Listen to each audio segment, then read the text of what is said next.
আপু black pink sticker বানাও, আপু ব্ল্যাক পিঙ্ক লাইটস্টিক বানাও, আপু black pink notebook, kitchen, bookmark বানাও। তো হ্যালো অল মাই ক্রাফটন, আমি আজকে হাজির হয়েছি তোমাদের ব্ল্যাক পিঙ্ক ক্রাফট আবদার পূরণ করতে। তো চলো ভিডিওর মধ্যে ঝাঁপাই পড়ি। এবং ভিডিওর মধ্যে আসার পর তোমরা প্রথমে দেখবে ব্ল্যাক পিঙ্ক স্টিকার মেকিং। আমি এর আগে স্টিকার মেকিং এর 2টা ভিডিও দিয়েছিলাম, কিন্তু অনেকে বুঝতে পারেনি কিভাবে বানাচ্ছি, তারা আজকে ভালোভাবে দেখে নাও। আর অনেকে প্রশ্ন করেছিল আমি কি কাগজ ইউজ করছি। তো এখানে যে কোনো ধরনের কাগজ ইউজ করতে পারবে। আমি A4 সাইজের কাগজ ইউজ করছি, বাট তোমরা খাতার কাগজ ইউজ করতে পারবে, এটা নিয়ে তোমরা কোনো প্যারা নিও না। আর যারা আমার মতো ড্রয়িং পারে না, তারা পেপার কপি ট্রেসার নামে একটি অ্যাপ ডাউনলোড করে তোমার পছন্দের ডিজাইন গুগল থেকে নামিয়ে এই অ্যাপ দিয়ে কাগজের উপর ট্রেস করে নিবে। আর এদিকে দেখো আরেক ঝামেলা হাজির। আমি যতবারই টেপ ইউজ করতে যাই না কেন, ততবারই টেপের মাথা খুঁজে পাই না। ধুর, যাই হোক, অবশেষে পাইলাম গুপ্তধনকে। আর শোনো, তোমরা যে কোনো কালার ইউজ করে কালার করতে পারবে। এখানে আমি যে কালার ইউজ করছি তাই ইউজ করতে হবে এমনটা নয়।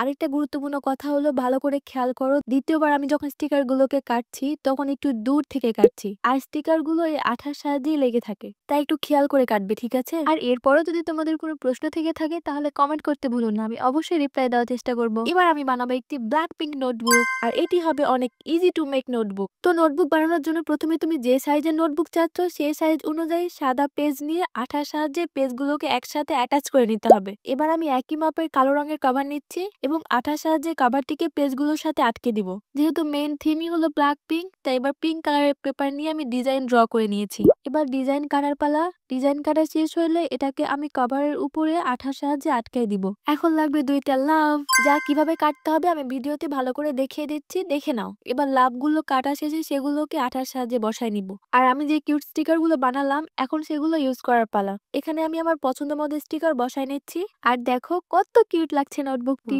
তো নাও, ওয়াও! তোমাদের ব্ল্যাক পিঙ্ক নোটবুক মেকিং এর আবদারও পূর্ণ করে দিলাম। চলো এবার নেক্সট ক্রাফটিং এ ঝাঁপাই পড়ি। দেখো ব্যথা পেও না আবার ঝাঁপিয়ে পড়তে গিয়ে। ওকে, যাই হোক, তো এবার আমি বানাচ্ছি একটি বুকমার্ক। তোমাদের মধ্যে কেউ একজন আমাকে ব্ল্যাক পিঙ্ক বুকমার্ক বানাতে বলেছিল, আর আমার বেশিরভাগ অডিয়েন্স যেহেতু স্টুডেন্ট, তাই আমি বুকমার্কটি বানাচ্ছি। এর ডিজাইন এত সিম্পল ও কিউট যে যে কেউ বানাতে পারবে। আর হ্যাঁ, তোমাদের একটা বিষয় সরি বলে নিচ্ছি, আমি দারাজ আনবক্সিং এর একটি লং ভিডিও দিতে চেয়েছিলাম, কিন্তু এখনো না দেওয়ার কারণ হলো আমি পড়ালেখা নিয়ে অনেক ব্যস্ত আছি এবং একটু অসুস্থও আছি। ভিডিওটি যেহেতু অনেক লং, তাই ভয়েস দিতেও অনেক সময় লাগবে। এজন্য আমি চাচ্ছি ব্যস্ততা একটু কাটলে আমি ভিডিওটি আপলোড দিব। এই যা, তোমাদের সাথে কথা বলতে বলতে বুকমার্ক বানানো শেষ। এখন আমি বানাচ্ছি black pink light stick kitchen. আর এই কিচেনটি বানানোর জন্য আমি ইউজ করছি সুপার ক্লে। আমি জানি সুপার ক্লে তোমাদের অনেক বেশি পছন্দের। আমি ভিডিওতে যেভাবে যেভাবে দেখাচ্ছি সেভাবে ফলো করলে তোমরা খুব সহজেই ক্লে দিয়ে ব্ল্যাক পিঙ্ক লাইট স্টিক বানাতে পারবে, এবং এর সাথে শুধু একটা চেইন অ্যাটাচ করে দিলে কিচেন রেডি। ওয়াও! এবার বানাবো পেপার দিয়ে লাইট স্টিক। এর জন্য আমি A4 সাইজের ব্ল্যাক ও পিঙ্ক কালারের পেপার নিয়ে নিয়েছি। ব্ল্যাক পিঙ্কে তো ব্ল্যাক পিঙ্ক থাকবে এটা তো আবার বলার কি আছে? আচ্ছা বাবা, ঠিক আছে, বলবো না। তো লাইট স্টিক বানানোর জন্য আমাদের লাগছে 4টি লাভ, 2টি ছোট লাভ ও 2টি বড় লাভ। এটি তোমরা যে কোনো মাপের বানাতে পারবে। এবার আমি লাভ কিভাবে বানাচ্ছি ভালো করে দেখে নাও, না হলে বুঝতে পারবে না। আর আরেকটা কথা বলে রাখি, আমি জানি ব্ল্যাক পিঙ্কের লং ভিডিও দেখে তোমরা অনেকে BTS এর লং ভিডিও চাইবে। তো BTS এর লং ভিডিও আমি সামনের সপ্তাহে দেওয়ার ট্রাই করব। আর এই তো তোমাদের সাথে কথা বলতে বলতে তৈরি হয়ে গেল আমার 4টা কিউট কিউট লাভ।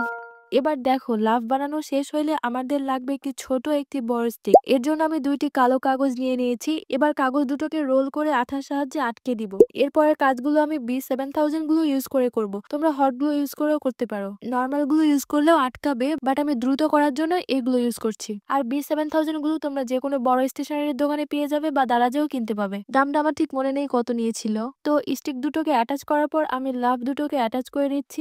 এক্ষেত্রে ছোট লাভটিকে বড় লাভের উপরে অ্যাটাচ করে নিতে হবে এবং ছোট লাভটিকে সামনের দিকে রাখতে হবে। আর সবগুলো এলিমেন্ট যোগ করার পর তৈরি আমাদের আজকের 5 নম্বর ক্রাফট। দেখা হচ্ছে নতুন ভিডিওতে। ওয়াও!